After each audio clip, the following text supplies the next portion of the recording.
Enviai, Senhor, o vosso Espírito e tudo será criado, renovareis a face da terra. Sede da sabedoria, rogai por nós. Em nome do Pai, do Filho e do Espírito Santo. Amém. Bom, senhores, o nosso último sacramento estudado foi sobre batismo. E o que os senhores recordam-se sobre o batismo? Vamos fazer uma recapitulatio.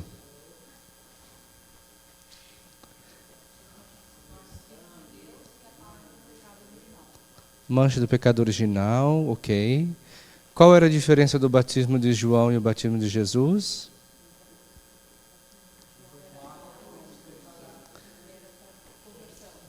Isso, e o batismo de Jesus? A imersão na vida de Deus, não é? Lembra que nós falávamos, Jesus precisava ser batizado? Não, né? Mas por que ele deixou se batizar? Segundo a tradição patrística. Isso, muito bem, para santificar as águas do batismo. E depois nós estudávamos o que todos os sacramentos, vamos ver isso também no sacramento da Eucaristia, a matéria e forma, lembram disso? Matéria remota, matéria próxima e forma, não é? Qual é a matéria remota do batismo? Água, que tipo de água? Isso. Água de gelo pode ser? Claro que pode. Água de rio pode ser? Pode. Água com perfume pode? Por quê? Muito bem. Qual é a matéria remota, a matéria próxima, perdão, do batismo? Isso, a ablução ou a imersão, não é? E qual é a forma do batismo? Isto, a forma, eu te batizo em nome do Pai, e do Filho, e do Espírito Santo. Muito bem.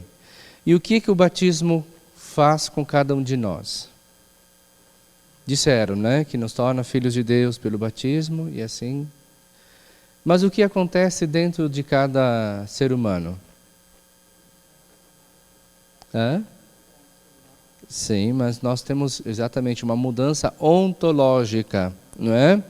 Nós deixamos a condição de pecado original e há uma mudança ontológica, a imagem de filhos de Deus, não é isso? Há uma mudança, uma limpeza ontológica, uma mutação, uma transformação ontológica. E aí, gozando das frases agostinianas, o batismo nos dá uma marca. O que significa indelével? Isso, não pode ser apagado. Os sacramentos... Porque o batismo, ele imprime o quê? Uma marca indelével, algo que imprime? Caráter. Caráter. O batismo imprime caráter, não é? Outro sacramento que imprime caráter, qual é? O crisma. E o outro sacramento que imprime caráter, qual é? A ordem, exatamente. O sacerdócio, né? E hoje nós vamos ver o sacramento da Eucaristia. O que significa Eucaristia? Já pararam para pensar o que significa a palavra Eucaristos no grego? Esse negócio aqui, como é que faz para ir para frente e para trás? Assim, né? Então, Eucaristia, vamos lá. Antes disso, né? Senão vão ler antes. Não, a fonte da vida cristã é o batismo. Ele inicia com o batismo. Vamos lá. É o sacramento central da vida do cristão, a Eucaristia. O alimento sacramental em que Jesus Cristo se dá à sua comunidade, sob o sinal do pão e do vinho, para a tornar partícipe da sua própria pessoa gloriosa, do seu corpo e sangue, entregues de uma vez por todas na cruz, e agora na sua existência pascal escatológica. E aqui é interessante. O que significa a palavra escatológica?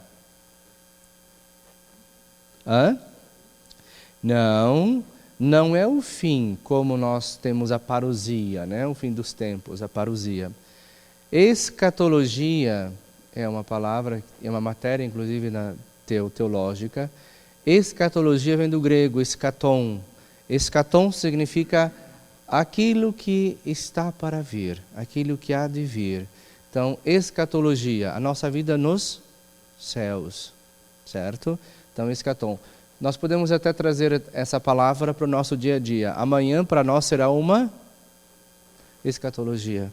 Ou seja, o tempo que nos precede, antes de nós chegarmos, é uma escatologia. O que eu vou fazer depois? Então, a escatologia está presente em toda a nossa vida. E aqui é importante essa palavra aqui, ó. Que está escrito? E por que a Eucaristia do seu corpo e sangue é entregues e não tirado?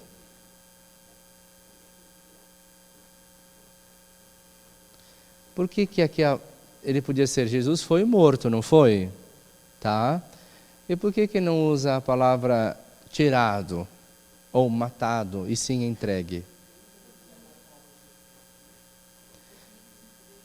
Exatamente. Ele diz, a minha vida ninguém a tira, eu a entrego livremente. Por isso que o sacrifício de Cristo, na sua uma vez por todas, e aqui é interessante, nós podemos ficar aqui basicamente muito tempo em cima desse único parágrafo, mas pelo fato de Jesus Cristo ter um sacrifício entregue voluntariamente, como diz a oração eucarística número 2, antes de voluntariamente se entregar para morrer na cruz, Então, aqui nós já temos o início de uma definição de um sacrifício diferente do sacrifício pagão, Por isso que também o sacrifício de Cristo ele é perfeito, porque há uma entrega, não é um sacrifício violento, embora o ato em si é violento, da morte e crucifixão, mas o propósito, digamos assim, o ato voluntário de Jesus não é violento, ele entrega-se por amor. Então, por isso que é um sacrifício de uma vez por todas. Por que é um sacrifício entregue uma vez por todas na cruz? Por que é isso aqui? Uma vez por todas. O que significa essas 3 palavras? 4. Uma vez por todas. Definitivo. Exatamente. Diferentemente dos sacrifícios antigos. Quanto mais sacrifício, por exemplo, nas religiões pagãs do Antigo Testamento, nós podemos ver várias tradições, por exemplo, as grandes tribos astecas e incas que nós temos na América. O que acontecia? E assim todas as demais que exigiam sacrifícios. E o sacrifício mais perfeito era o sacrifício de um infante, de uma criança. Por quê? Porque era um sacrifício puro. Então, quanto mais sangue se derramava, e um sacrifício de criança, mais nós fazíamos com que a ira dos deuses fossem aplacadas, mais satisfazia-se a ira dos deuses, não é? Então precisava ter sempre esse sacrifício, sempre o sacrifício de uma coisa nova. E nós temos um único sacrifício que será aliança para todo sempre, que é o sacrifício de Cristo, De Cristo na cruz. Então, um único sacrifício que se repete todos os dias, que se repete, ou seja, se atualiza todos os dias. Nós não precisamos oferecer outra coisa a não ser porque Jesus se entregou uma vez por todas, para todo sempre, por todos nós. Então é Ele que satisfaz plenamente o Pai por uma entrega livre de amor. Então é por amor que Jesus satisfaz o Pai. A palavra vem do grego, eubon e charis, graça. Então, boa graça, em sentido descendente ou ação de graças. Então, o que é Eucaristia? Eucaristia o que é? Ação de graças, em sentido ascendente. Quando os evangelhos descrevem os gestos da última ceia, recordam que Jesus tomou o pão e deu graças, eucaristesas. Não é de estranhar, portanto, que por volta do ano 100 o nome Eucaristia se acrescentasse às outras denominações usadas pelas próprias comunidades, primeiras comunidades, para designar este sacramento. Fração do pão e ceia do Senhor. A seguir, chamar-se-ia sinaxis, reunião, ação conjunta, missa e etc. A missa é a nossa atual, né? Mas nós temos aqui, e aqui é muito interessante, que nós não sabemos o que significa a palavra missa, não é? Missa, ela é a nossa atual denominação de quê? Exatamente. Mas o que significa missa? Se sinaxis é reunião, ação, conjunta. Nós vamos ter depois uma outra palavra em grego que significa a quase essa reunião aqui. Qual é? Exatamente, eclesia. Igreja em grego significa assembleia, reunião. E nós estamos na igreja, então nós estamos em assembleia celebrando a ação de graças, que depois nós entendemos como missa. Mas o que significa a palavra missa? Nós vamos todo domingo a... E o que é missa? Hã? Não, senhorita, é mais fácil. Nós já viram várias determinações dizendo missa é como é que é? Missa, missão, não tem nada a ver, nada a ver. Missa é uma palavra latina, da língua latina, do verbo mittere, significa despedida. Missa significa despedida. E aí nós vamos entender, por isso que antes, quando se reza a missa na língua latina, e aí nós temos que tomar um cuidado para nós entendermos. Se proibiu rezar a missa em latim? Não, claro que não. O Concílio Vaticano II, quando fala sobre o Sacrosanto Concilium, né, que é o documento sobre a liturgia, o documento é muito explícito. Ele fala que se pode, olha só, e está escrito lá no documento, depois os senhores leiam, e está escrito lá, se pode celebrar a missa em língua vernácula. E é diferente. Se pode celebrar a missa em língua vernácula. O que significa língua vernácula? Isso, a língua de cada país, de cada nação. Se pode, ou seja, se abre uma permissão para celebrar a missa em vernáculo. Mas a missa, a língua oficial é ainda o latim. E não significa, e aí eu estou falando de língua, não estou falando de rito. Prestem bastante atenção. Não estou falando de rito, estou falando de língua, tá? Porque nós podemos rezar a missa, como nós rezamos hoje, toda ela em latim. Voltada para o povo, como o padre está, mas rezada na língua oficial, que é o latim. E aí, mas não pode, porque não sei o que. Lá está dizendo, se pode, olha só, o documento fala muito claro, se pode celebrar em língua vernácula, em português, em alemão, em espanhol, em italiano. Se pode, se abre uma permissão para. E aí é importante que o senhor tenha muito claro isso. Então, missa significa despedida. Por isso que eu dizia que na língua latina, quando o padre despede, nós falamos o quê? Ide em paz o Senhor. Na língua latina fala, ite missa est. Ide, a missa terminou. Ou seja, é a despedida, ite missa est, podem ir. Então, missa significa despedida. E aí nós entendemos Jesus Cristo quando celebra a última ceia. Jesus celebra como nós celebramos? Não. O que Jesus usava? Jesus usava as nossas partículas como estão agora? O que ele usava? Que tipo de pão? Pão ázimo, sem fermento. Por isso que a Eucaristia, as partículas são sem fermento. Jesus usou o quê? Cachaça? O que ele usou? Vinho. Por quê? Porque era um produto nobre da época. Vinho. Isto é o meu corpo, isto é o meu sangue. né? Nós vamos ver no discurso de Cafarnaum, quando Jesus fala o discurso do pão da vida, que escandaliza os discípulos, não é? Ele vai dizer o quê? O alimento que eu vos dou não é um alimento como os vossos pais comeram no deserto. Nós vamos ver na Epístola de São Paulo, né, sobre o discurso do pão da vida. Jesus deixa muito claro, porque aquilo que os vossos pais comeram, eles ainda tiveram fome. Mas o alimento que eu vos dou é o meu corpo e meu sangue. E quem comer viverá para todo sempre. Não é? Então é isso, Jesus ceia com os discípulos antes de ele partir para o Calvário. Então Jesus despede-se dos seus discípulos celebrando o que é a Eucaristia, a instituição eucarística. Então, vocês entendem que essa palavra missa está ligada lá na Sagrada Escritura.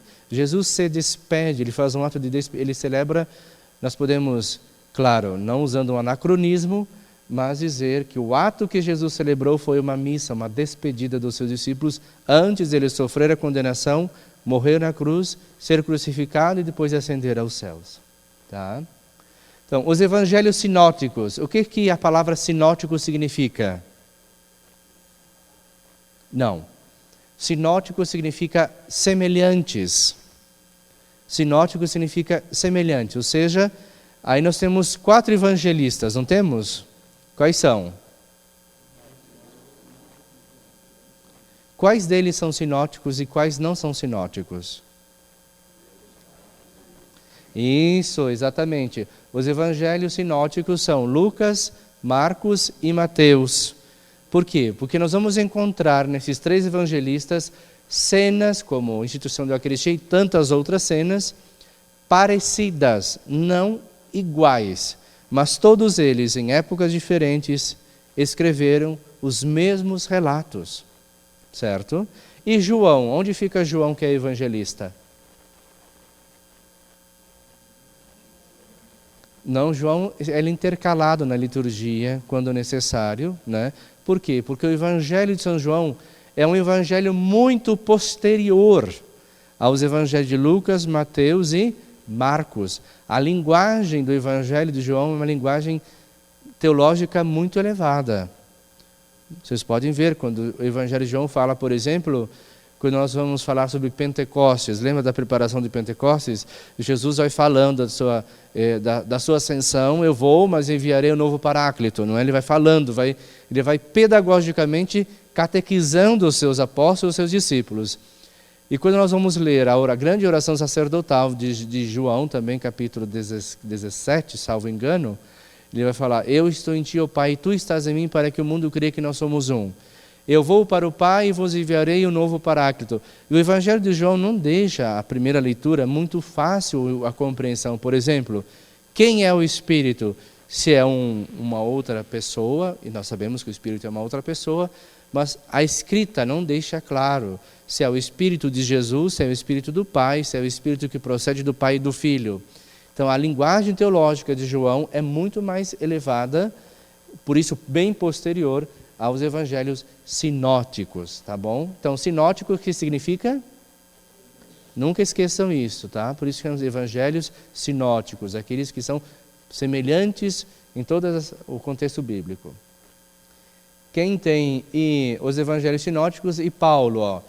Quem tem a Sagrada Escritura aí? Pode ler, ó, 1 Coríntios 11, 17 e 34. 1 Coríntios 11, 17 e 34. Nas instruções que lhes dou, existe algo que eu não elogio. As reuniões de vocês produzem mais mal que bem. Em primeiro lugar, ouço dizer que há divisões entre vocês, quando reunidos em assembleia. E em parte eu acredito. É necessário que haja divisões entre vocês, para que se mostre quais dentre vocês são autênticos. Então, quando vocês se reúnem, o que fazem não é comer a ceia do Senhor, porque cada um se apressa em comer sua própria ceia, e assim, enquanto um passa fome, o outro fica embriagado. Vocês não têm suas casas onde comer e beber? Ou desprezam a igreja de Deus e querem envergonhar aqueles que nada têm? O que lhes direi eu? Devo elogiá-los? Neste caso, não os elogio. De fato, eu mesmo recebi do Senhor aquilo que lhes transmiti. A saber, na noite em que foi entregue, o Senhor Jesus pegou o pão e, dando graças, o partiu e disse: Isto é o meu corpo, que é para vocês. Façam isto em memória de mim. Do mesmo modo, depois de cear, pegou também o cálice e disse: Este cálice é a nova aliança no meu sangue. Todas as vezes que dele beberem, façam isto em memória de mim. De fato, todas as vezes que vocês comem deste pão e bebem deste cálice, anunciam a morte do Senhor, até que ele venha. Portanto, todo aquele que comer do pão ou beber do cálice do Senhor indignamente, será réu do corpo e do sangue do Senhor. Que cada um examine a si mesmo antes de comer do pão e beber do cálice. Pois quem come e bebe sem reconhecer o corpo, come e bebe a própria condenação. Por isso mesmo é que entre vocês existem tantos fracos e doentes, e muitos morreram. Se nos examinássemos a nós mesmos, não seríamos julgados, mas, quando somos julgados, o Senhor nos corrige, para não sermos condenados com o mundo. Portanto, meus irmãos, quando vocês se reunirem para comer, esperem uns aos outros. Se alguém tem fome, coma em sua casa, para que a reunião de vocês não seja para condenação. Quanto ao resto, darei instruções quando eu for até vocês. Muito bem. Então, vocês viram que nós temos nessa narrativa de 1 Coríntios, o que é Corinto?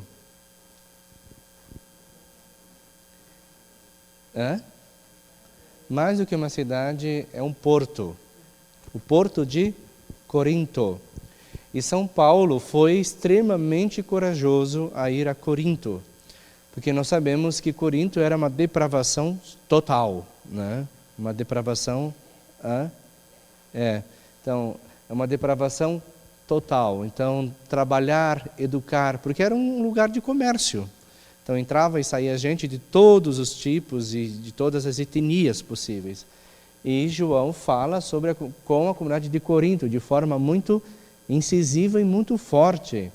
Então, nós percebemos que, mesmo na narração dessa epístola que a Sheila acabou de ler, nós temos, quando Paulo propriamente fala sobre o cálice da bênção, né, que é a nossa comunhão, e nós usamos isso na quinta-feira, né, o cálice de bênção, é nossa comunhão com o sangue de Cristo.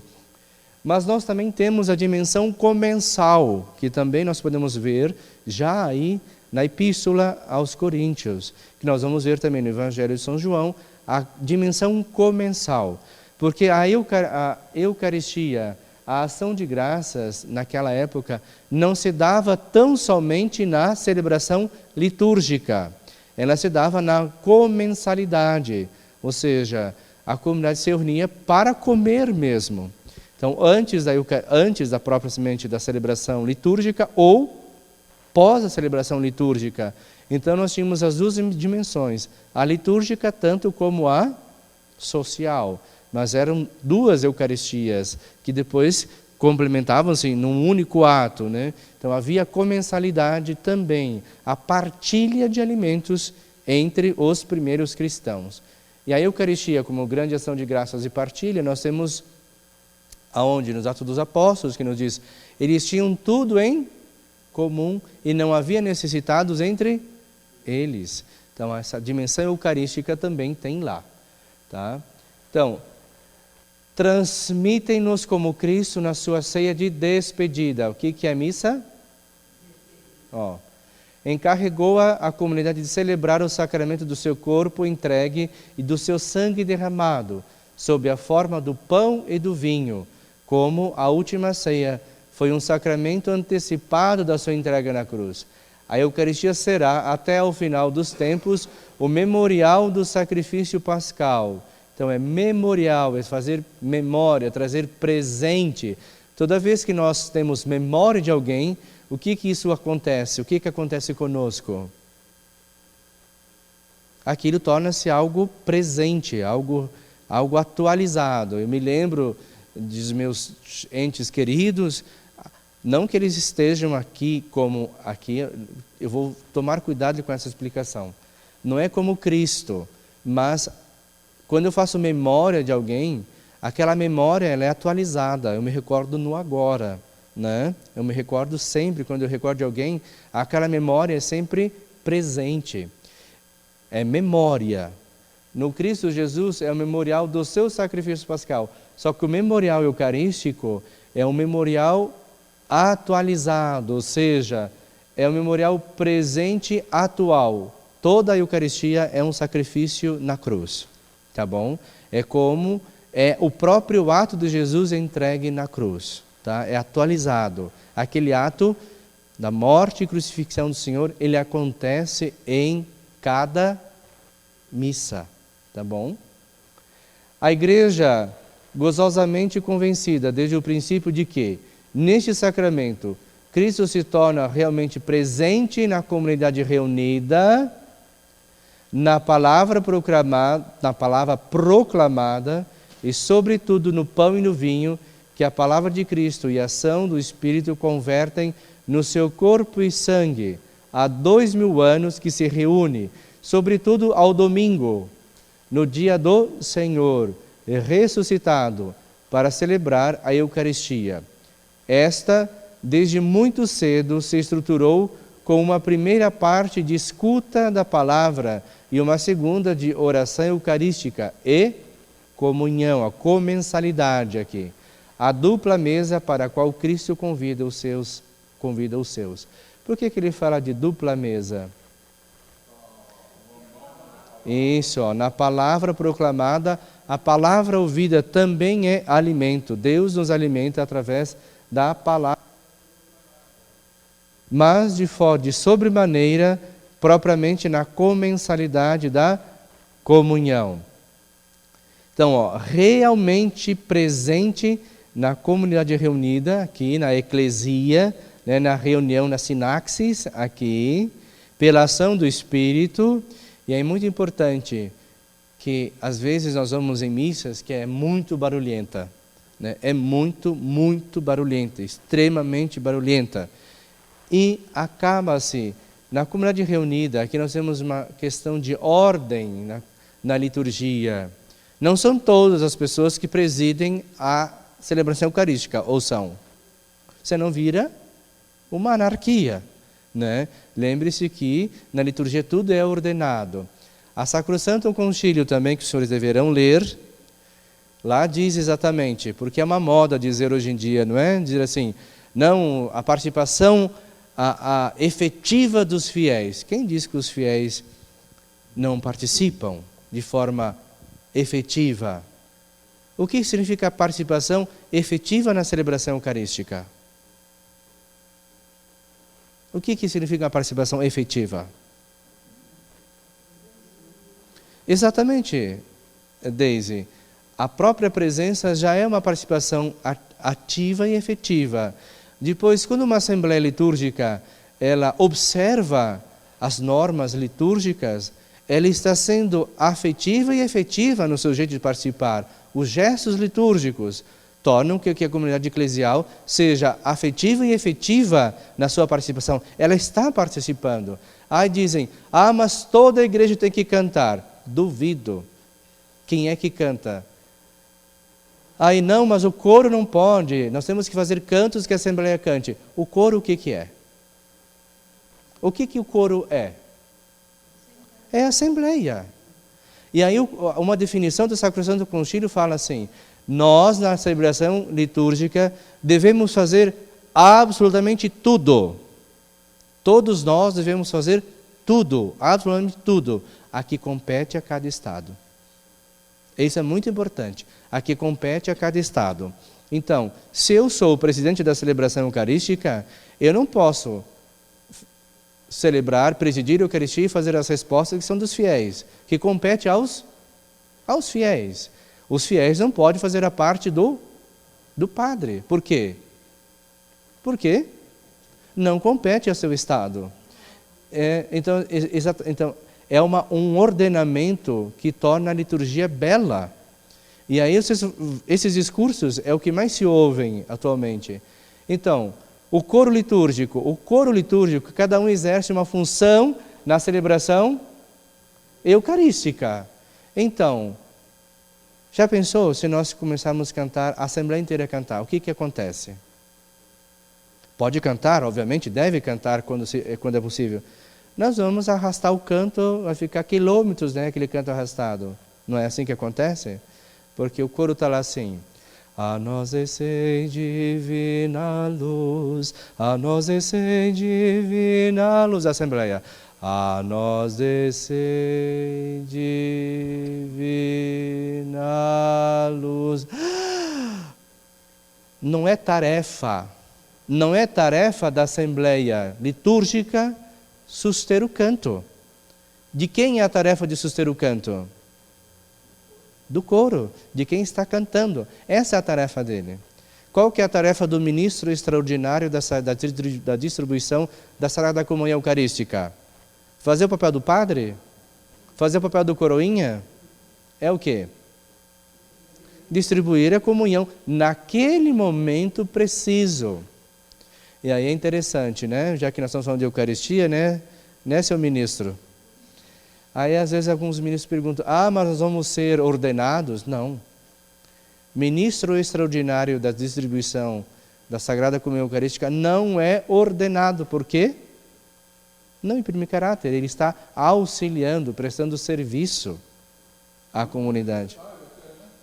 Quando necessário, porque nós temos os ministros ordinários da Eucaristia, não vou entrar depois, mas já antecipando, quem são os ministros ordinários da Eucaristia? Só existe 2. Quem são?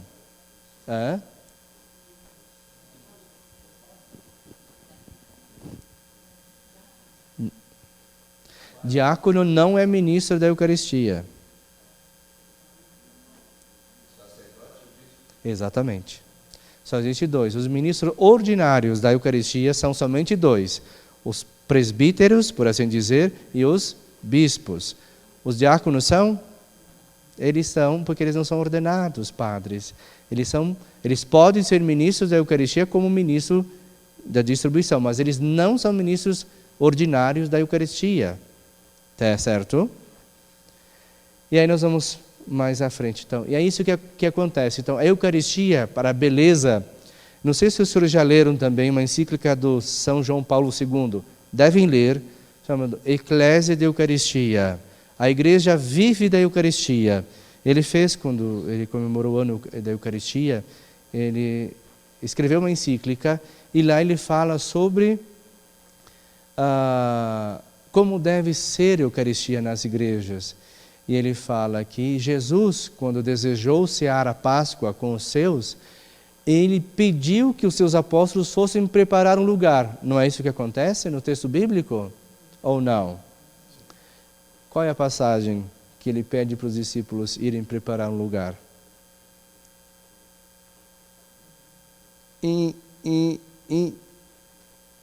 Qual é? Ide, encontrareis uma jumenta, filho de jumentinho, né? E dizei que o Senhor quer cear a Páscoa. Ide preparar o lugar para cear a Páscoa. Então, ali João Paulo II fala do cuidado, do zelo, né, com a Eucaristia, do preparo com a Eucaristia. Então, quando nós falamos de ações litúrgicas, nós falamos de algo ordenado, né? Então, o silêncio é importante. O papel que cada um desempenha na ação litúrgica faz com que a Eucaristia, essa sinaxis e essa eclesia seja de fato bem atuante e representada, né? Acontece essa assembleia eucarística, né? Oração eucarística. A oração eucarística, nós temos aqui uma coisa muito importante. Oração eucarística, ou eu vou dizer assim, quem já participou de algumas missas minhas, às vezes eu falo sobre esses termos aqui, né? O prefácio da missa, por exemplo, nós podemos dizer que se a Eucaristia é a ação de graças, né? nós temos um hino de louvor dentro dessa ação eucarística, que em hebraico significa berakah, né? Onde começa a berakah? Então, quando nós... O Senhor esteja convosco. Coração, na verdade, é justo e necessário, é nosso dever e salvação dar-vos graças. O prefácio é uma grande berakah, é uma grande hino de louvor, tá? Pelos grandes benefícios que o Senhor realizou em nós, né? Como ontem nós celebrávamos o quê? A Natividade de Nossa Senhora. Então o prefácio, ele falava todo sobre essa preparação, essa gestação, esse nascimento de Nossa Senhora. Então, no prefácio da missa, que às vezes nós não prestamos atenção, na verdade nenhuma oração da missa, por isso que nós não sabemos o que vamos fazendo, nós não prestamos atenção do grande hino de louvor que é a berakah, quando nós agradecemos e louvamos ao Senhor pelos inumeráveis benefícios que o Senhor realiza em cada um de nós, né? Então aqui, ó, oração eucarística e comunhão. Os frutos da comunhão eucarística descreve-os deste modo o catecismo, né? O seu Eduardo está com o catecismo aí, mas anotem depois para ler em casa. O SIC, 1391 a 1401, fala: pela Eucaristia, a comunidade, quem é essa comunidade? A igreja, aqueles que participam daquele momento. Une-se mais ao seu Senhor. Quem come a minha carne e bebe o meu sangue, permanece em mim e eu vivo pelo Pai, também o que me come viverá por mim. Quem tem, Sheila, João 6, 56, 57.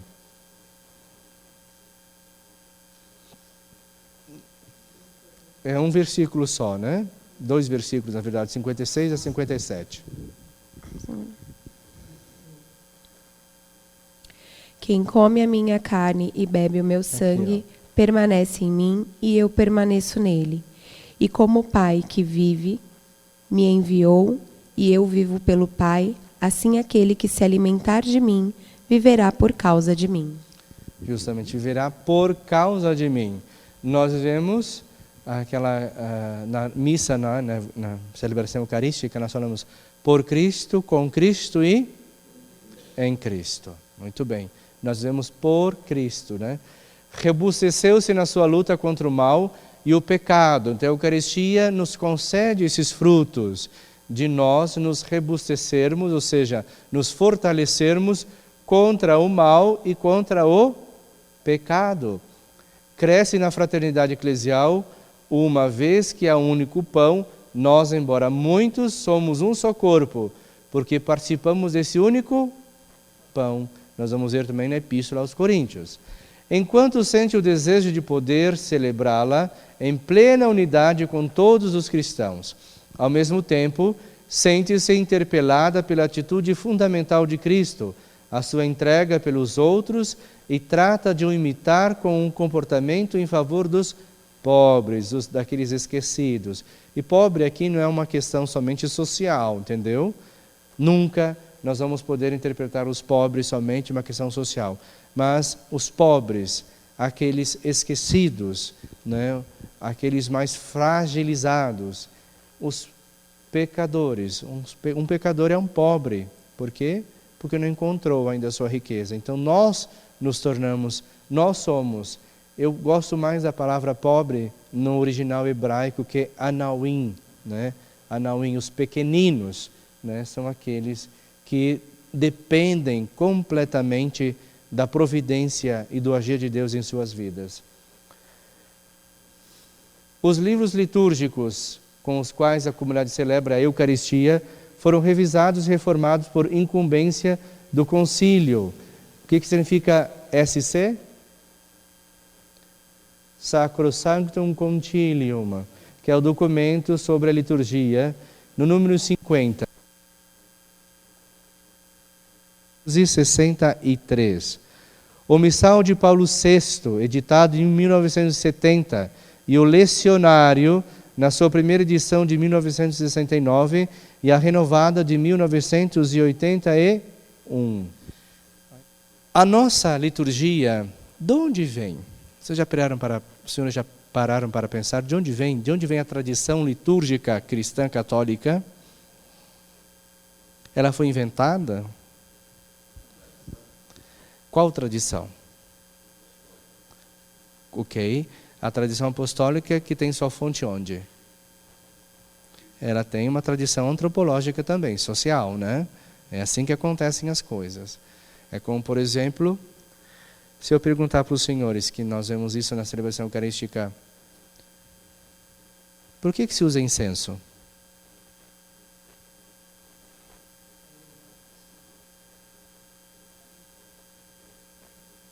Já pararam para pensar a simbologia que tem na celebração eucarística e nós achamos, tem que colocar porque tem que achar que... Por que nós usamos incenso se o incenso era motivo da morte dos primeiros cristãos? Os primeiros cristãos não morriam porque não queimavam incenso? Por que eles eram mortos? Porque eles não queimavam incenso aos deuses pagãos, a César. Não é que eles não reconheciam a autoridade de César, só que os romanos eram cruéis. Além de reconhecer a autoridade, eles queriam que o César fosse adorado como um deus. E o incenso era esse símbolo. Então, por que nós temos o incenso, uma vez que o incenso era motivo de morte, era usado para o paganismo? Nossa, senhores, vão para uma teologia já de João, né? Muito elevada a teologia. As coisas não nascem assim lá. O único que nasce lá no céu, gerado no Pai, é Jesus Cristo. O resto começa tudo por aqui e depois nós vamos subindo, né? Muito mais fácil. Uma vez, nós estamos vendo, está vendo? Nós estamos vendo o incenso, os símbolos nascem de forma antropológica. Depois ganha sentido teológico. O incenso, uma vez que ele era usado para adorar os deuses pagãos, e os cristãos não queimavam incenso aos deuses, por isso eles eram mortos. Na Idade Média, quem já foi em Santiago de Compostela? Mas já viram o botafumeiro, né? O botafumeiro de Santiago de Compostela, que é aquele imenso, aquele turíbulo gigantesco que passa toda a nave da catedral, não é? Já viram isso? Por que se usava incenso na Idade Média? Nós estamos lá nos primeiros cristãos e nós vamos indo uma caminhada histórica, certo? Para tirar o mau cheiro das pessoas. O incenso era usado para tirar o mau cheiro, porque eram peregrinos que caminhavam dias e dias, meses e meses para chegar nos lugares de culto, de santuários. Imagina o mau cheiro, que não se tinha o asseio muito bem feito naquela época. Hoje em dia já temos esse problema, só imagina naquela época. O incenso era para tirar o mau cheiro das pessoas. Por isso que depois, então, aí o incenso ganha um sentido teológico. O incenso não é para defumar, né? E a gente vê às vezes católicos, ministros e pessoas que trabalham na igreja dizendo isso. É para santificar. Como é que eu vou santificar um lugar que já é consagrado a Deus? O incenso, ele também era usado pelos judeus, ou não? Sim que era, gente. Lembrem-se do sacrifício de Zacarias, quando o anjo aparece e é anunciado ao nascimento de João Batista. O que acontece? Zacarias foi escolhido na casa sacerdotal para oferecer no Santo dos Santos, ou seja, no centro, no altar principal do Templo de Jerusalém, o quê? Incenso, que era o que o sumo sacerdote oferecia. Somente o sumo sacerdote podia entrar no Santo dos Santos. Eles chamam, né, o Sanctus Sanctorum. E ele oferecia incenso. Então, está vendo que a nossa tradição vem sim do judaísmo. Vem de tudo isso. Nós somos filhos do judaísmo. O que mais marca a nossa celebração eucarística? O que mais marca a nossa celebração eucarística de cunho judaico? Que hoje nós podemos ver na celebração da missa, que é judaico. Isso, a celebração da mesa da palavra. A celebração da palavra, antes da ceia eucarística, é tradição judaica. E isso nós herdamos. Então, por exemplo, celebração eucarística, símbolos, né? Não estamos falando sobre símbolo, mas é importante perceberem como que nós vamos a uma celebração eucarística e não prestamos Atenção. Por que se usa vela em pleno século 21, 22, que se tem luz? Não é um contrassenso? Por que ficar aquelas velas que nem de cera de abelha são, de parafina, fica queimando lá? Por quê? Mas isso é muito teológico, vocês já vão para muita teologia. Pensem por que se usava vela. Exato, para iluminar. Por quê? Porque os primeiros cristãos se reuniam no alvorecer do dia, durante as madrugadas, à noite para rezar. Precisavam de luz. Se encontravam nas catacumbas, no cemitério São Calixto, nos grandes cemitérios de Roma, e aí vão dizer assim, os romanos sabiam onde estavam os cristãos ou não? Claro que os romanos sabiam. Como o cemitério é um lugar santo, cemitério é uma palavra grega, kemiterion, que significa dormitório. Eles não entravam no cemitério, porque era lugar sagrado. Eles esperavam os cristãos saírem do cemitério e lá eles eram apanhados e mortos. Mas eles tinham que usar. No entanto, que se os senhores forem um dia às catacumbas de São Calixto, que eu espero que todos conheçam, um dia as catacumbas em Roma, quando você desce 20 metros dentro da terra, que são as catacumbas, são no fundo, dentro da terra, você vai encontrar lamparinas de óleo, tudo que os primeiros cristãos usavam nos túmulos e as grandes capelas dentro do próprio cemitério para celebrar a Eucaristia, celebrar a palavra, celebrar a Eucaristia. Precisava de luz. Depois sim ganha o sentido teológico. Sim, a luz de Cristo, como nós temos no Círio Pascal. Então, essa presença, essa iluminação, é o símbolo de Cristo ressuscitado. Mas lembre-se, tudo nasce de forma antropológica. Não é lá nos céus já, é primeiro aqui. Né? Tudo aqui. Né? Então, isso é muito... E assim os objetos também, que nós usamos na celebração. Você acha que Jesus usou uma patena para celebrar a Eucaristia? Sabe o que é patena? Aquele discozinho que o padre eleva a hóstia. Patena. Vocês acham que Jesus usou sanguíneo? Usou corporal? Usou cálice como nós temos? Usou manustérgio como nós temos? Não, isso vem tudo depois. É essa enculturação que se tem na liturgia, certo? Não é lá, primeiro é aqui, depois dá o sentido teológico. Né? Então, nós falamos sobre isso. Todos os sacramentos, eles são compostos de matérias, certo? Senão, não pode haver. Por exemplo, eu vou fazer uma brincadeira, vou fazer uma questão que talvez incite muitas coisas. Nós vamos ver o sacramento, talvez vejamos, né, Alex, o sacramento da ordem.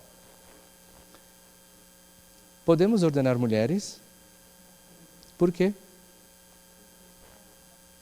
Às vezes é uma resposta muito frágil. Porque Cristo era homem. Eu acho melhor. Está certo. Mas lembra o contexto de matéria. Matéria. Mulheres são homens? Nos dias atuais é um pouco complicado dizer isso, né? E alguns, né? Hoje em dia tem que tomar muito cuidado, né? Mas não é vir. Não é vir. Se não é homem, não tem matéria. E para a matéria remota do sacramento da ordem é ser homem. Se não for homem, não tem matéria. A mulher pode, até o bispo pode colocar a mão sobre a cabeça dela e fazer as unções e rezar, etc. Mas não acontece sacramento. Por quê? Não tem matéria. Matéria é o gênero masculino, o homem. Porque o homem, quando a gente fala, depende. Em alemão, der Menschen significa o ser humano. Tá? E na nossa língua portuguesa também, quando se fala homem, se fala do gênero humano. Mas aqui fala especificamente da identidade. Né? Então tem que ser homem, vir, varão. Tá? Então, matéria remota, sacramento da Eucaristia.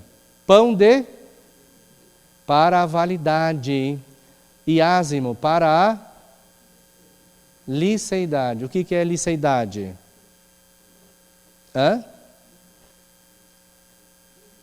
Lícito, exatamente. O que é lícito é permitido, né? Na igreja latina, e vinho natural de uva não deteriorado para a validade. Então, no sacramento da Eucaristia nós temos duas matérias remotas, que é pão e vinho. Né? Nós podemos dizer trigo, né? Trigo, tem que ser farinha mesmo. No qual se deve misturar um pouco de água para a liceidade. Aqui torna-se pão ázimo, né? Que é só água e farinha. Não venham trazer pão com fermento, tá? Que não para a liceidade. Precisa ser tudo isso aqui, ó. O Salmo usa uma frase bonita, né? A fina flor do trigo. Então, essa questão da farinha, a farinha tem que ser pura, tem que ser a melhor farinha para fazer as partículas, né? Matéria próxima, que é pão e vinho no cálice. Entanto, ambos, pão e cálice sobre o altar no corporal e o... Nós podemos simplificar. A matéria próxima do sacramento da Eucaristia é o... O que é manducare? Qui manducat carnem meam. Manducare significa comer. É o verbo latino, manducare, tá? Manducare significa comer. Então a matéria próxima é a comensalidade, precisa comer. E aí nós temos as famosas, as pias tradições, não é? Não pode mastigar a hóstia porque sai sangue do dente. Não é isso que os antigos falavam? Meus avós falavam isso, meus pais falavam, não pode mastigar a Eucaristia porque vai sangrar. Mas, lógico que isso é uma pia devoção, né? Porque é como se você fosse cortar a carne de Jesus, obviamente, nesse sentido. Mas a Eucaristia é o quê? É alimento. Então, tudo que é alimento se come. Então, a matéria próxima, nunca esqueçam, é o ato de comer. Forma. O que é forma? As palavras da consagração. Isto é verdadeiramente o meu? Isto é verdadeiramente o meu sangue. Exatamente. Mas o que acontece com essas espécies? E nós temos um costume, quando eu falo de sacramento, celebração da sacramento da Eucaristia, e aí eu chamo a atenção aos ministros, né, às vezes que precisam também instruir o povo de Deus, né? O que é hóstia?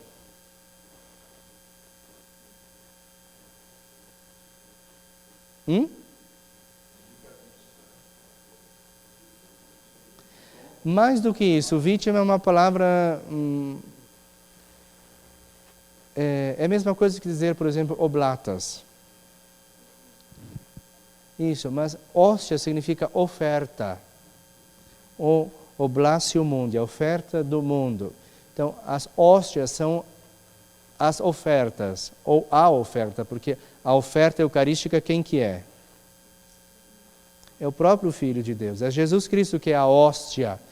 Por isso que antes da consagração não é hóstia, antes da consagração é partícula. Pode comer, qualquer um pode comer aquilo lá. E até tomar com café, se quiser. Depois não. Aí depois vira hóstia, vira oferta, oblação, que é o próprio Cristo Senhor. Entretanto, no sacramento da Eucaristia nós temos um fenômeno que acontece, que nós chamamos de transubstanciação. E o que é uma transubstanciação? Exatamente. Acontece, lembra que eu dizia pelo batismo a mudança ontológica lá no princípio? Então na Eucaristia o que acontece? Muda a forma? Não muda a forma. O pão continua visualmente, mas o que é aquilo? Corpo de Cristo. Então muda a substância, mas não muda a forma. Tá? Por exemplo, se nós formos Dom Mauro, mas o milagre de Lanciano. Claro, o milagre de Lanciano. Para vocês verem que verdadeiramente, diferente do protestantismo, de que a Eucaristia, para eles, quando celebram a Eucaristia, muitas vertentes protestantes celebram a Eucaristia, a ceia eucarística, uma vez por mês. Mas para eles, lembram aquela reunião, a sinaxis? Lembra da sinaxis que nós falamos recentemente? Para eles, a presença de Cristo na Eucaristia é só enquanto tem a reunião. Terminou a reunião, deixa de ter a presença real do Senhor nas espécies do pão e do vinho. Para nós isso não, porque é sacramento, é presença permanente.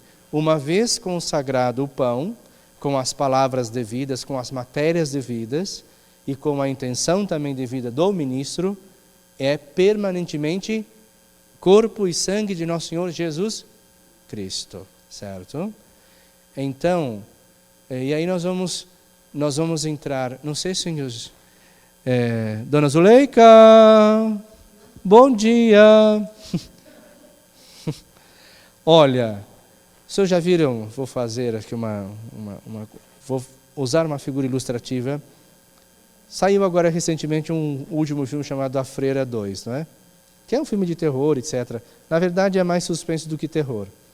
Existe uma cena desse filme em que duas religiosas, fazendo memória, isto é o meu sangue que será entregue por vós, colocam as mãos no vinho e fazem as palavras da consagração, do memorial que Jesus fala, isto é meu corpo que será entregue por vós, para vencer lá o demônio.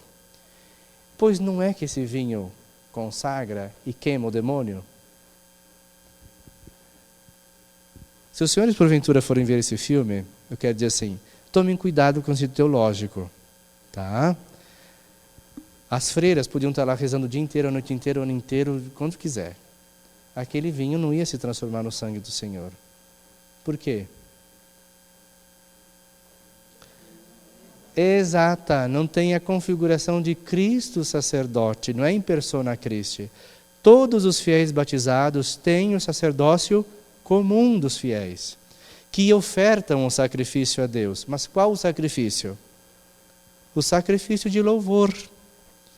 Mas o ministro ordenado, o sacerdote, é configurado a Cristo sacerdote. Por isso que ele fala em primeira pessoa, isto é o meu corpo que será entregue por vós. Isso é o cálice do meu sangue entregue por vós. Então, tomem cuidado quando acontecem essas grandes coisas assim, porque é um erro teológico. Não é pela fé, não é? E lá também fala, uma cena do filme fala, é pela fé que se transforma corpo e sangue de Jesus. Não. Uma vez que, por exemplo, quando Jesus celebrou a missa na Eucaristia, ele precisava fazer a invocação do Espírito Santo? Não ou sim? Claro que não. Ele próprio estava lá. Agora o padre faz a invocação do Espírito Santo? Faz. Em qual momento? Olha, prestar atenção na missa, hein? Na epiclese. Na consagração, tem a consagração que são a narração da paixão. Mas a epiclese é um gesto anterior a isso, que é quando o padre estende a mão sobre as espécies e faz: enviai, Senhor, o vosso Espírito, para que essas nossas ofertas se mudem, se transformem no... Exatamente. Esse é o momento da epiclese, a invocação do Espírito. Tá? Sim, ali naquele momento já está o corpo e sangue. O quê? Uma invocação do Espírito, para que aquilo de fato seja corpo e sangue. A partir daquele momento, ele faz depois a narração da paixão. E isto é meu corpo, porque já fez a invocação do Espírito. Claro que é separadamente, não. É um único rito que acontece no momento da epiclese, até depois da narração da paixão. Quando o sacerdote eleva a hóstia consagrada, é como se ele tivesse pego Jesus na cruz pregado e levantando Jesus na cruz e apresentando para toda a Assembleia. Isso é a consagração. Então precisa dessa invocação. Então, já estamos terminando o sacramento da Eucaristia. Vamos fazer depois já chegou o nosso caríssimo Talisson, que é especialista em grego, né? Depois ele vai falar sobre grego com os senhores. Então, Eucaristia, lembremos-nos que é a grande ação de graça, certo? Nós temos a oferta na Eucaristia, que é o próprio Cristo. E por isso que na Eucaristia também nós temos a figura de Jesus Cristo, que é ao mesmo tempo altar, sacerdote e vítima, cordeiro, exatamente.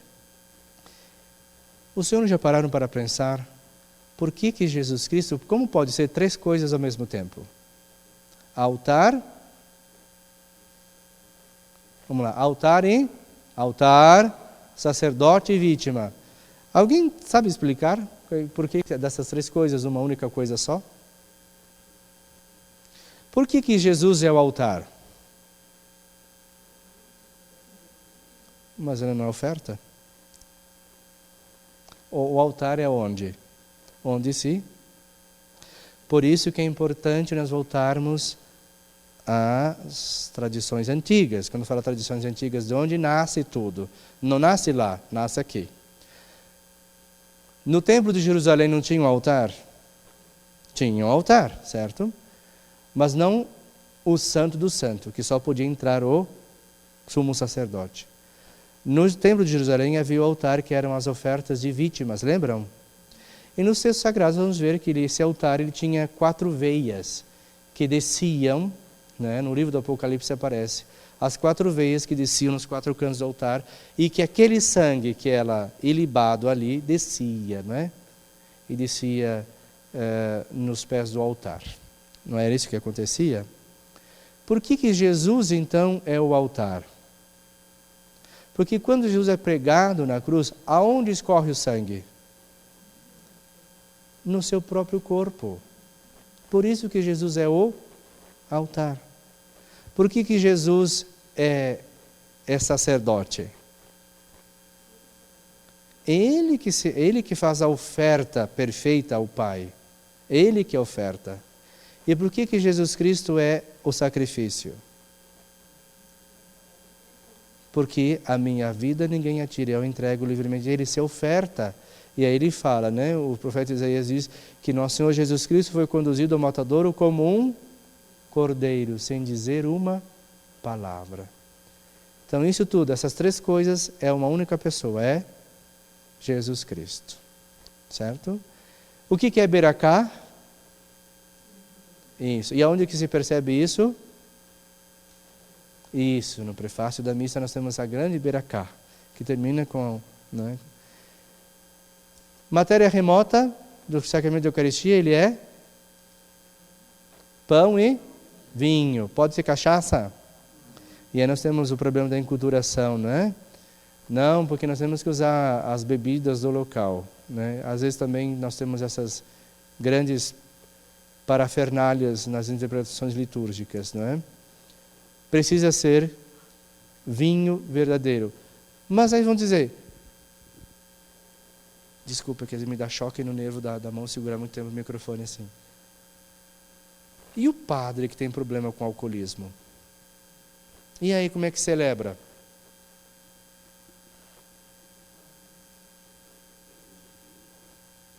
Ele vai rezar, toda missa que reza vai embriagar?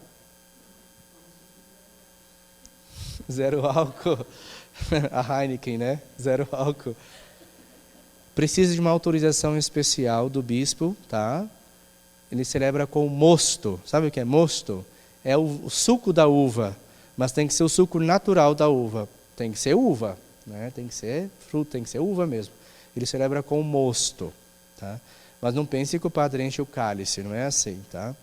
E aí, algumas coisas práticas que acontecem no sacramento da liturgia. Vocês viram qual é a última coisa que o padre consome na missa? O cálice. Ele toma do cálice. Por que ele não consome antes?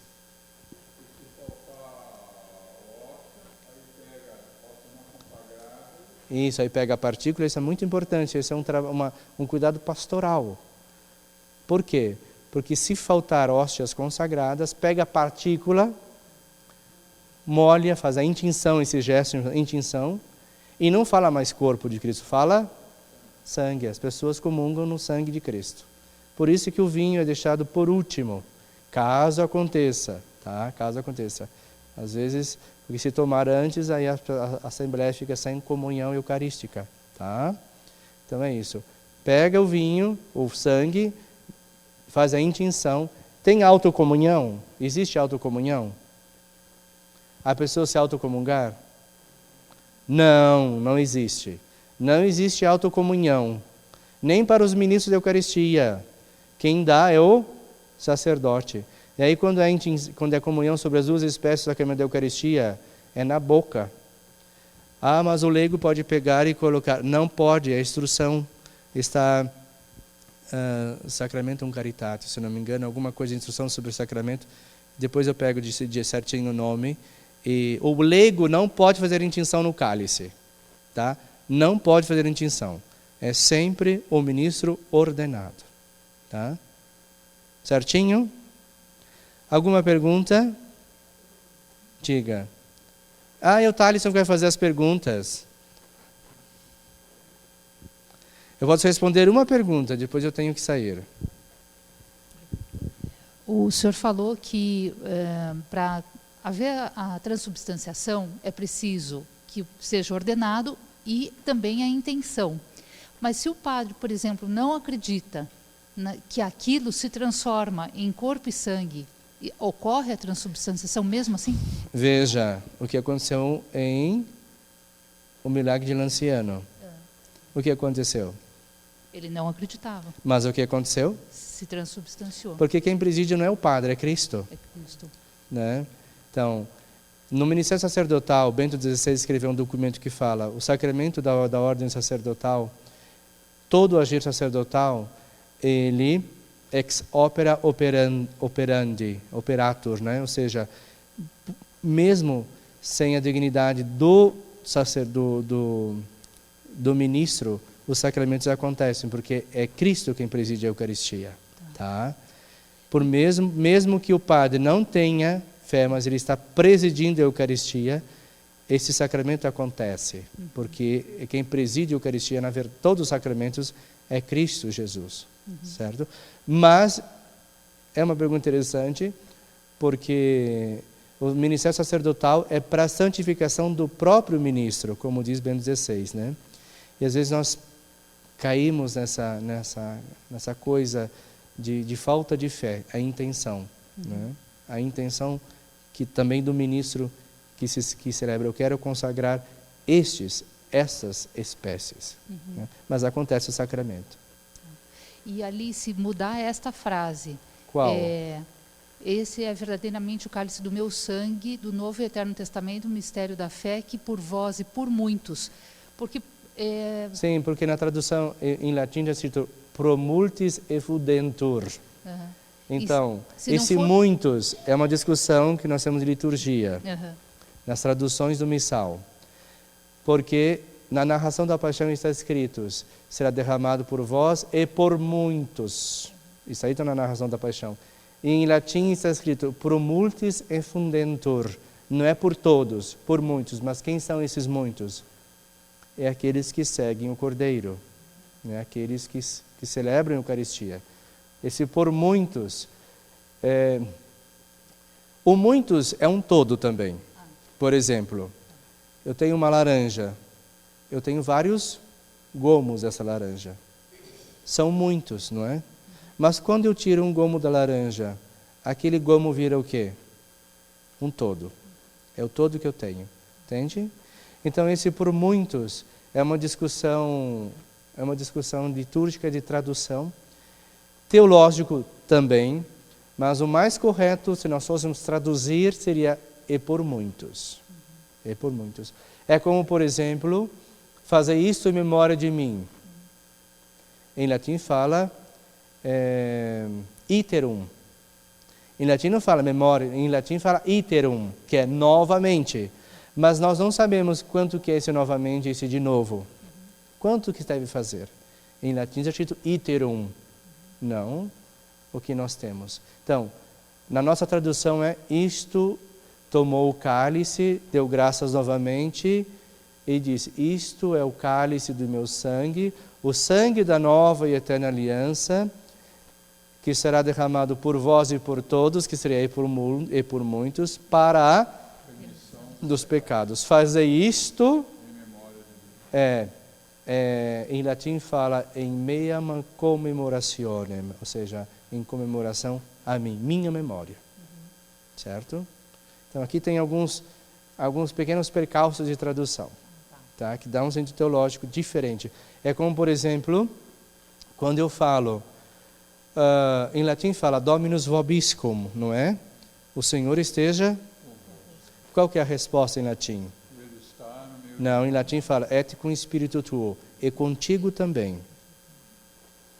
Porque é uma tradução, é uma saudação de Paulo, uma saudação paulina. E quando eu quero que os senhores pensem no sentido da frase. Quando eu falo, o Senhor esteja convosco. Ele está no meio de nós. Ok. Pensem bem, Ele está no meio de nós. Agora respondo da outra forma. O Senhor esteja convosco. Qual que é a diferença? Exato, Ronaldo. É isso a questão do diálogo entre a Assembleia e o presidente. O mesmo Espírito que está na Assembleia é o Espírito que está com o presidente. O Senhor esteja convosco. Ele está no meio de nós. Como é que é? Dominus vobiscum. E contigo também. O mesmo Espírito que está na Assembleia está com o Padre. Então, essa resposta dialogal, que às vezes nós perdemos o sentido nas nossas traduções. É, por exemplo, uma coisa muito simples que eu já tenho que ir, uma oração muito simples. Em latim nós rezamos Ave Maria, gratia plena. Em português? O que é uma coisa cheia? Não. Uma coisa cheia não cabe nada mais lá dentro. Eu pego um copo cheio d'água. Eu coloco outro copo d'água, lá cabe? Agora, quando eu falo de pleno, eu trago assim de plenitude. Ave Maria, plena de graça. Ela está repleta da graça de Deus. Ela não está cheia de Deus. Que não cabe mais nada. Então, a plenitude não é sentido de cheia, mas está repleta da graça de Deus. Então, o sentido muda muito nas nossas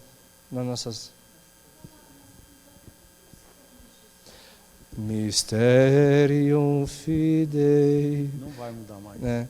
O Papa mudou agora a oração do Pai Nosso na Itália. Teve uma mudança na oração do Pai Nosso. Né? Então, essas são questões que não dependem dos nós, réis mortais. Depende de quem faz essa tradução. Mas eu estou fazendo uma crítica sobre a etimologia da palavra. E como que, quando nós usamos as palavras, podem dar sentido positivo ou negativo, ou pode alterar o sentido das coisas. É a mesma coisa quando nós lemos um texto sem colocar as devidas pontuações. O que acontece? Muda totalmente o sentido. Totalmente o sentido. Né? Então é isso. Eu quero que os senhores cresçam e saibam ter uma fé adulta e saber discernir. Serem críticos no bom sentido, de serem, estudarem, compreenderem. Porque não basta só vir à missa, à celebração eucarística, e só repetir como umas máquinas. Precisa compreender, porque o nosso rito eucarístico ele é um rito abstrato. E o que falta para os nossos fiéis, que é uma catequese litúrgica, mas aí depende da vontade de cada um, de querer aprofundar-se na sua fé, compreender, né? Então, os ritos. Por isso que às vezes algumas missas têm muito comentário. Lembra que eu sempre disse, comentário demais significa que o rito está morto. O rito precisa falar por si próprio. Eu preciso entender que o rito do ofertório, o que está me falando?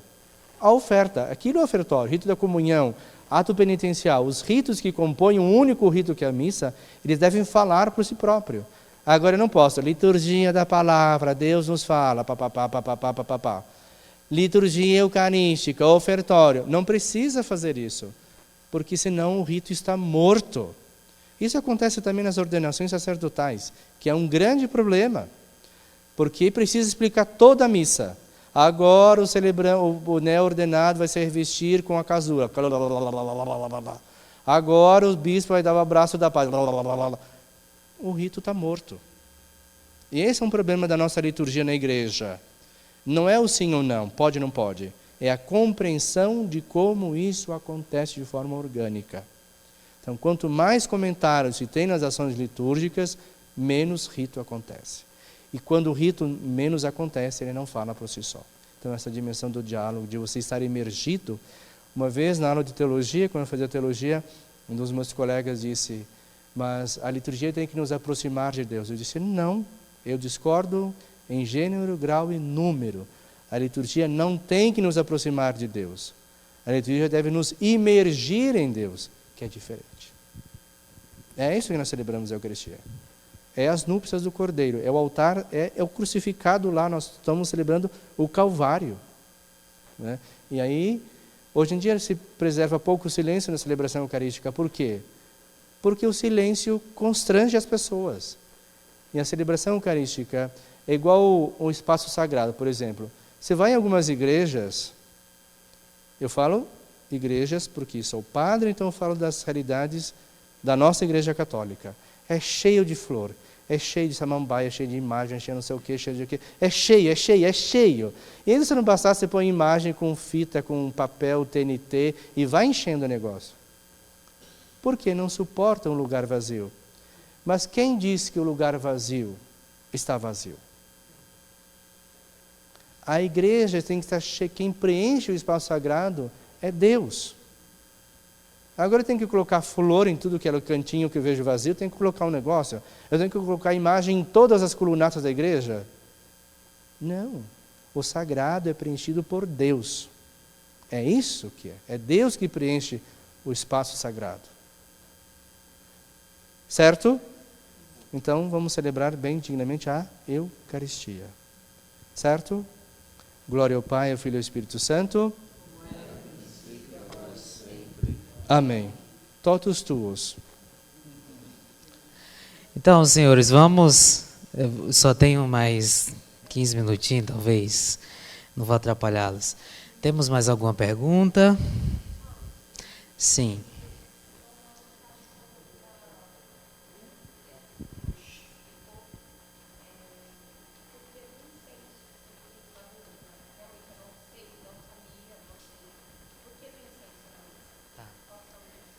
Ok. Em primeiro lugar, nós temos que entender que a Santa Missa, ela desde o início, nós estudamos a missa até, né, num bloco nosso da Escola da Fé. Desde o início até o fim, a missa é totalmente bíblica, né? Tudo que acontece ali tem um fundamento bíblico. E a herança disso, sobretudo, né, de uma herança bíblica que nós usamos, por exemplo, o incenso. Um livro da Bíblia que ele está mais presente é o livro do Apocalipse. Qual seria o sentido desse incenso, né? Em primeiro lugar, nós só incensamos coisas sagradas. Então vai ser incensado o altar, né? Nós já explicamos que altar não é aquele espaço todo, né? Altar é só a mesa. Já explicamos isso, né?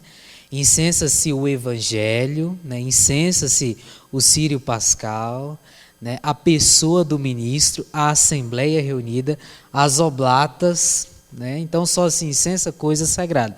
Não se pode, igual tem um vídeo na internet de um acólito entrando e incensando tudo assim, né? Não se pode fazer isso, né?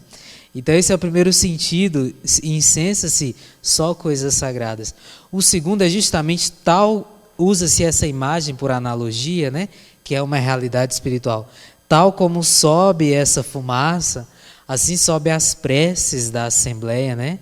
Junto aos altares de Deus, exatamente. Como no livro do Apocalipse está escrito que subia como incenso, fumaça de incenso, as orações dos santos para junto de Deus. Então é basicamente esse sentido, tá bom? Em suma, como a gente costuma ver nos artigos, né? Em apertada síntese, é isso, esse sentido. Nem todas. Nós reservamos, por exemplo, para as mais solenes, né? Por que que nós, por exemplo, a nossa paróquia é uma coisa muito bonita aqui na São Bento? Lá no meu estado você não vai ver isso. Todos os domingos usamos o incenso, que é uma coisa muito bonita. Por quê? Porque todo domingo é Páscoa. Todo domingo é Páscoa, né? Então nós reservamos, o domingo é o máximo da nossa semana, né? É o dia do Senhor, Dominus Senhor, daí vem a palavra domingo, né? Então nós usamos também nesse sentido, é reservado às maiores solenidades, né? É uma celebração importante, tá bom?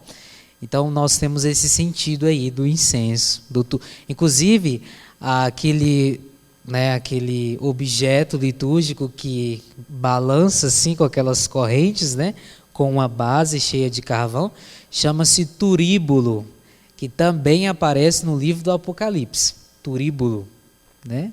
Também aparece lá no livro do Apocalipse. Respondido? Obrigado. Sim. Inclusive, falando em Apocalipse, temos uma aluna do curso de Apocalipse aqui, ó, assídua. Como?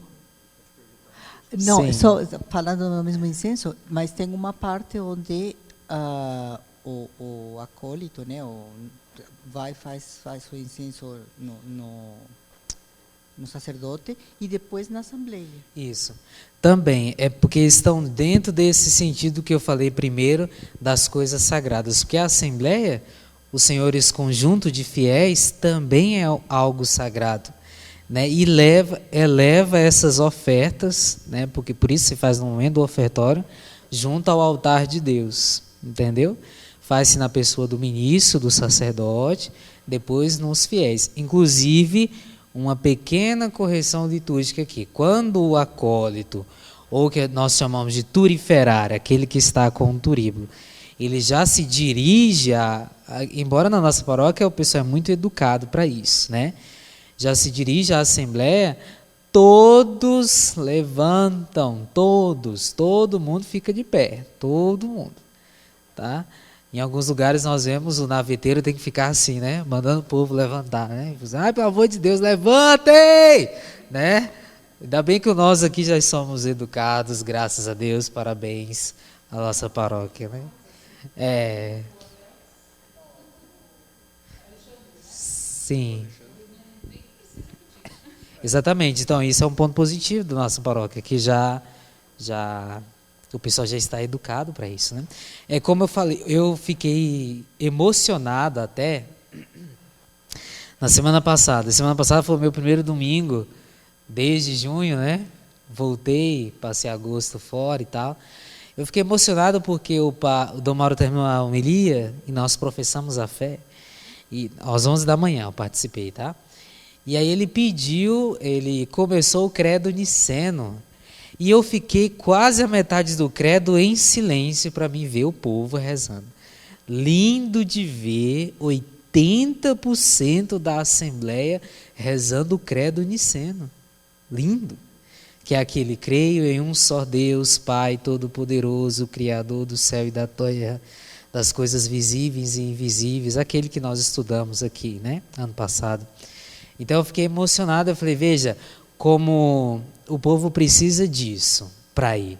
Formação e hábito. Se você for tendo hábito, Aristóteles disse isso, né?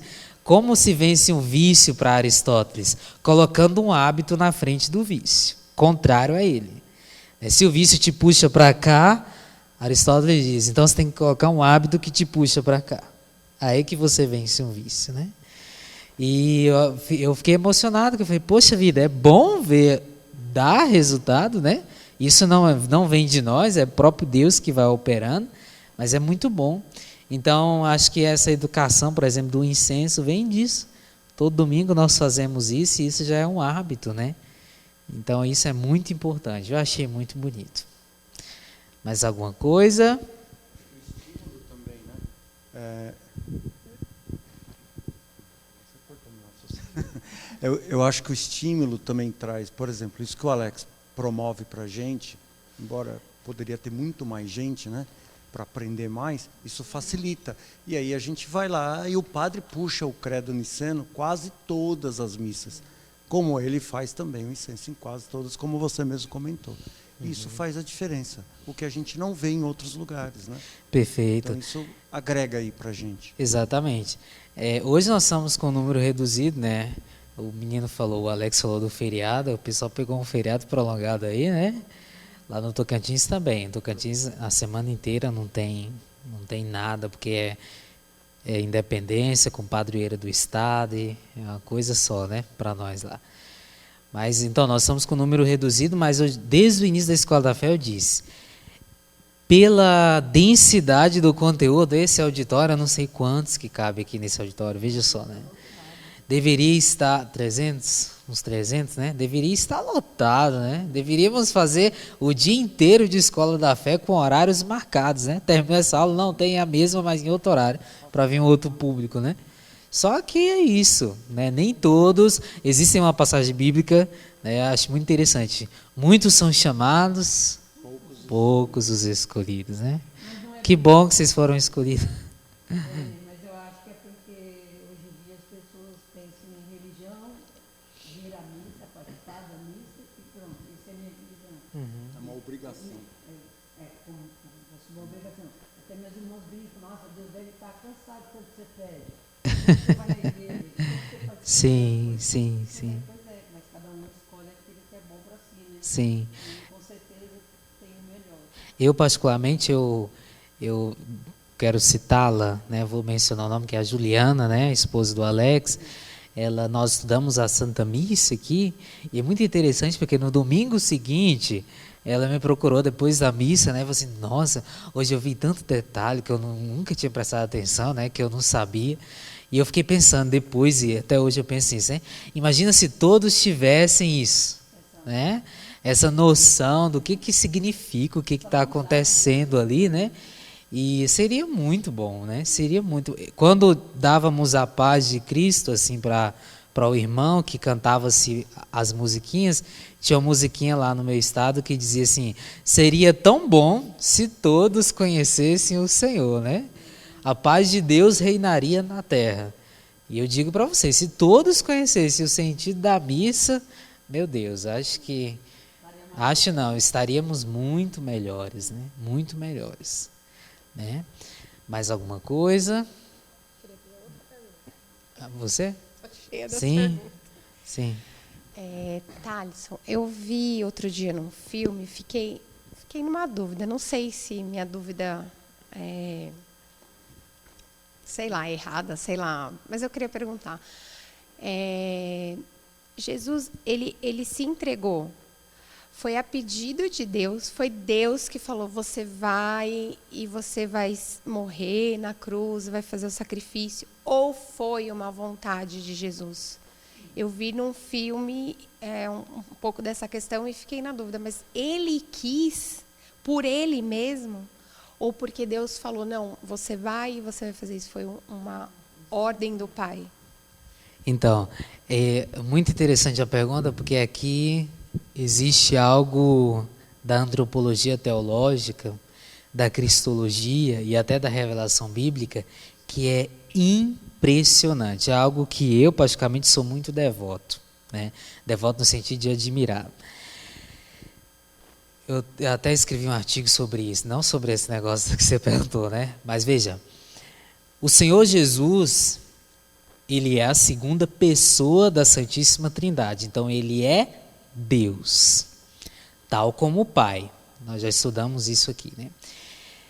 Ele encarna-se no seio de Maria por obra do Espírito Santo, que ontem celebramos a sua natividade, né? E ele vem, como diz a palavra, como diz João, na carne, né? Como nós. E a carta aos Filipenses vai dizer, ele vive tudo a condição humana, igual a nós, exceto no pecado. Então ele é verdadeiro homem, ele é homem mesmo, né? Eu não posso dizer que Jesus é uma pessoa humana, isso é heresia, tá? Nunca digam que Jesus é pessoa humana, isso aí é heresia. Posso explicar em outro momento, né? Diga que ele é verdadeiro homem e verdadeiro Deus. Pessoa humana não, é um outro sentido, tá? E aí a teologia nos diz que ele vem para nos mostrar o verdadeiro homem. Como assim o verdadeiro homem? Aquele que Deus tinha em mente ao criar Adão, antes do pecado. Cristo é o verdadeiro homem. Tanto é, até escrevi sobre isso. Se queremos ir até Deus, nós temos um caminho, Cristo. Se você quer ir até Deus, olha para esse homem. Pilatos foi muito feliz quando ele diz: "Ecce homo", eis o homem. Né? Eu até gosto de fazer na oração pessoal, o Salmo 8 pergunta: Senhor, que é o homem para vós, para dele assim vos lembrares?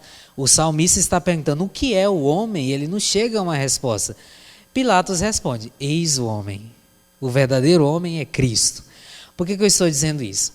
Porque o Senhor Jesus, a segunda pessoa da Santíssima Trindade, ele está 100% pleno, perfeitíssimo, em consonância com o Pai. Então não existem aqui duas vontades, a vontade do Pai e a vontade dele. A vontade dele está totalmente imersa na vontade do Pai, que eu poderia dizer para você, elas estão em profunda conexão, que não existe diferença, não existe distinção aí, né? Não é que o Senhor Deus estava, o Pai, né? Estava andando um dia no céu. O que eu vou fazer com as desgraças desse homem? O pecado tomou conta de tudo. Ah, já sei. Jesus, você vai fazer uma viagem. E agora eu vou te mandar lá para a terra. E ele, o que eu vou fazer lá? Legal, né? Será que tem Wi-Fi? Não tem nada disso, né? Então, a vontade do Pai está em perfeita consonância com a vontade do Filho e assim vice-versa. Não existe uma diferença, não existe aí. Os filmes de Hollywood não servem para nada. Eles não prestam para nada. Serve para você um tempo assim, né? Por exemplo, eu fui esses dias no cinema. É bom você sair assim. Agora, não queira fazer teologia nos filmes, não, viu? Não vai dar certo. Então, o que eu estou querendo dizer, respondendo a sua pergunta, não existe um acordo aí, né? A vontade deles está em perfeita consonância, né? Desde toda a eternidade. Por exemplo, existem linhas da teologia que diz que, ao criar Adão, o Senhor Deus estava pensando já em Cristo encarnando-se.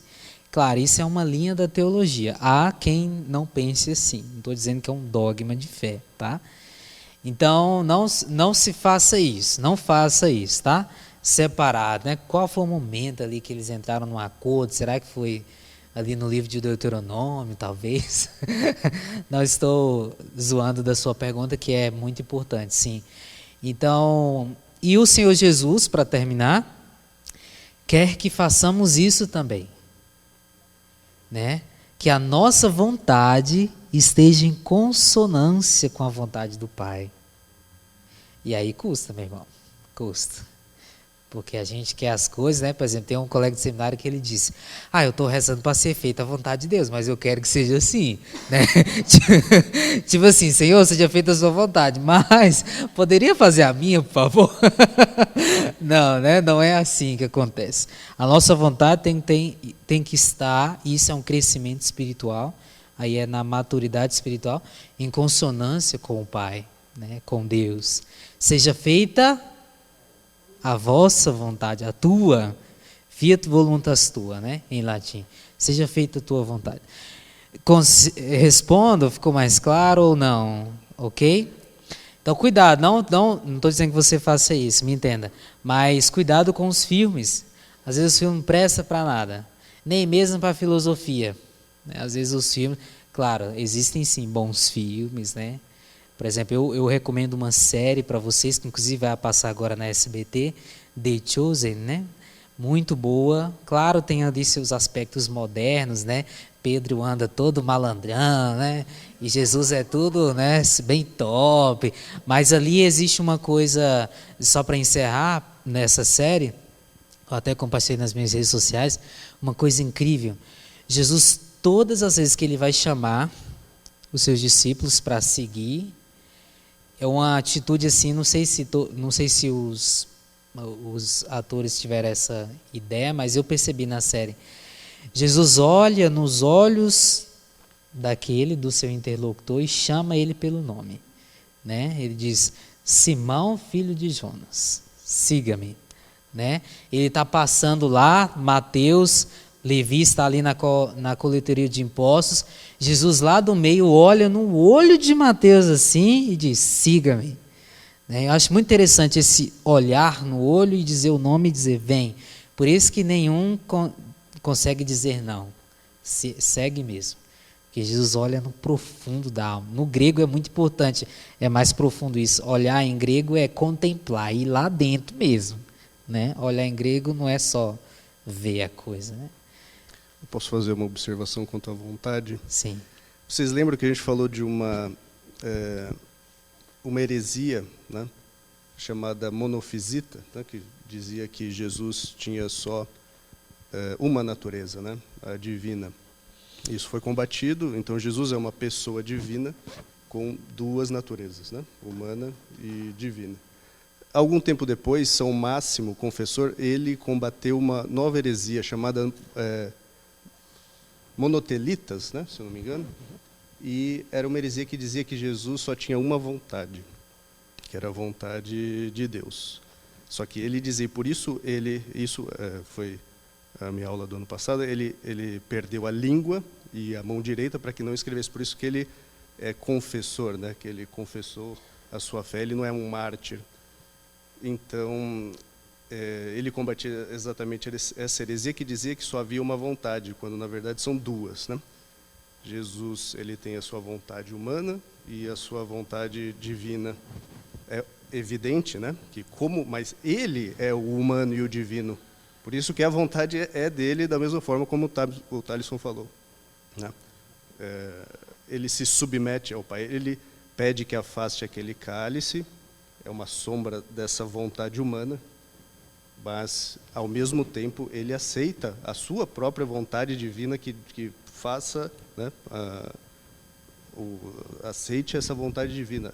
A vontade humana se submete a essa vontade divina, e foi São Máximo, confessor, que combateu isso, né, contra os monotelitas, se eu não me engano.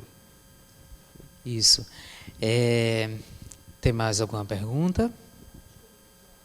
Sim. Eu fiz um curso de teologia para leigos no ano passado, e aí o professor de cristologia falou que Deus não mandou Jesus para morrer. Ele mandou Jesus para salvar o povo. Mas, no fundo, ele já sabia que a salvação viria através da morte. Correto? Então, quem tem uma Bíblia aí?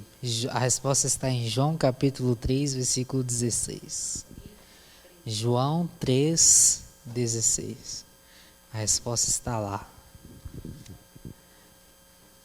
Gosto muito. Se eu pudesse dizer assim, qual versículo que você resume toda a Bíblia, é esse. João 3, 16. João 3, 16. É o resumo de toda a Bíblia Sagrada, tá? João 3, 16. Qual é a sua versão? Pastoral. Pode ler.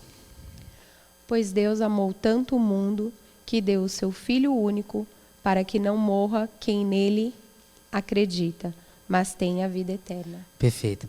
Então, a resposta está aí. O Senhor manda o seu Filho Jesus justamente para salvar, né? A morte é uma consequência, né? Que não é, atenção aqui com essas militâncias políticas, desculpa, tá aparecendo no vídeo, desgraçadas, que fica enfiando política na teologia. Você, Jesus morreu porque ele foi contra o sistema político na época. Isso não tem nada a ver, né? A morte é uma consequência, até porque coisas do Antigo Testamento serão luzes para o que vai acontecer no Novo. Por exemplo, Abraão e seu filho Isaac. Abraão está subindo no Monte Moriá. Isaac, em certo momento, chega e pergunta: pai, aqui está o altar, nós temos a lenha. Onde é que está a lenha? Onde é que Isaac está levando a lenha? Nas costas, né? E onde é que está o cordeiro, pai? E aí Abraão responde, que eu acho lindo: Deus proverá. Deus proverá o cordeiro. Isaac já era figura de Cristo que carregaria um lenho nas suas costas, que era a cruz, né? O Dom Mauro explicou agora há pouco aqui, o altar que tinha sua expiação, como é que se dava o perdão dos pecados? Tinha que degolar a vítima, o cordeiro, pegar o seu sangue e aspergir o altar, né? Por causa da morte desse cordeiro, vinha-nos o perdão dos pecados. Era uma imagem do sacrifício de Cristo lá na frente. Então, assim, a morte, consequência nesse sentido, no sentido de que a salvação vem por sua presença no meio de nós, pelo anúncio do reino, tanto São Lucas vai dizer, o reino já está no meio de vós, está dizendo a pessoa dele mesmo é o reino, né? E isso vai ser consumado na cruz e na ressurreição, entendeu? Então, assim, nesse sentido que ele quis dizer, que eu também acredito, não é que ele envia, você fala assim, vai lá morrer por aqueles desgraçados. Não, não é isso, né? Mas toda a vida de Cristo, inclusive nós estamos estudando em Cristologia isso esse semestre, muito bonito. Todas as atitudes de Cristo são eventos salvíficos. Eu poderia dizer para vocês, até o suor de Cristo é salvífico. Tudo. Eu até dizia, por exemplo, o que é o Natal para nós hoje, gente? O Natal para o tempo contemporâneo é o quê? Não, o Natal é o quê para o mundo aí? Não, o Natal, assim, até entrou na igreja, talvez eu esteja formulando errado. Natal se diz que é o aniversário de Jesus, não tem nada a ver, Natal não é isso. Natal é a comemoração, a memória de um mistério, o mistério da encarnação. No prefácio da Ascensão, quando Jesus sobe, na missa a gente reza assim, a ascensão já é a nossa vitória. Eu poderia dizer, o Natal já é a nossa vitória, já é a nossa salvação. Hoje nasceu para vós um Salvador, Jesus Cristo, o Senhor. Né? Então, resumindo para você, de fato, essa morte tem que ser entendida como uma consequência nesse sentido. Não é uma consequência assim, o que a gente vai fazer para eliminar esse desgraçado no meio de nós aqui? Mata ele. A morte mais cruel que tiver aí, vamos sortear, qual? A cruz, pronto, não. É uma consequência nesse sentido. Mas entenda que todos os eventos da vida de Cristo são salvíficos. Jesus cura um leproso, ali há um evento salvífico. Jesus liberta o pecador, há um evento salvífico. Jesus nasce, um evento salvífico. Né? Outra interpretação, Jesus nasce é colocado onde? Numa manjedoura de madeira, já vendo que ele vai ser colocado numa cruz. Né? Tá vendo? Tudo aponta para lá. Então essa ideia, quando você vê falando assim que Jesus morreu por causa de ele era um rebelde político, foi contra o sistema, que ele era muito radical e por isso mataram ele, isso aí é tudo bobagem, vocês têm que jogar no lixo, lá no rio Tietê e deixar rodar para lá. Né? Respondido? Tá? Amém, gente? Eu sugiro a vocês, como tarefa de casa, por favor, chegando em casa ou durante a semana, peguem o Evangelho de São João, capítulo 6, tá bom? São João, capítulo 6, inteiro. João, capítulo 6. Estou falando muito desse capítulo, é o capítulo que eu estou trabalhando no meu TCC, né? João, capítulo 6. E vocês vão ver essa realidade da Eucaristia, João capítulo 6. Inclusive é o que eu estou trabalhando, eu estou dizendo que em João 6 é a base que nós temos para a transubstanciação, em João 6. Né? Então eu sugiro que vocês leiam, né? E prestem atenção nos detalhes desse texto, vocês vão gostar. Tá bom? Sou muito suspeito de falar, não vou falar agora. Tá bom? Então nós nos vemos no dia 23? Ou é 15? 23. Tá, 23, isso. Essa é minha, né? Isso. Beleza. Penitência. Eu vou falar sobre a unção dos enfermos e penitência. 23. Isso. Ele vai arrumar lá. Tá bom? Muito obrigado. Já fizemos a oração, então estão liberados.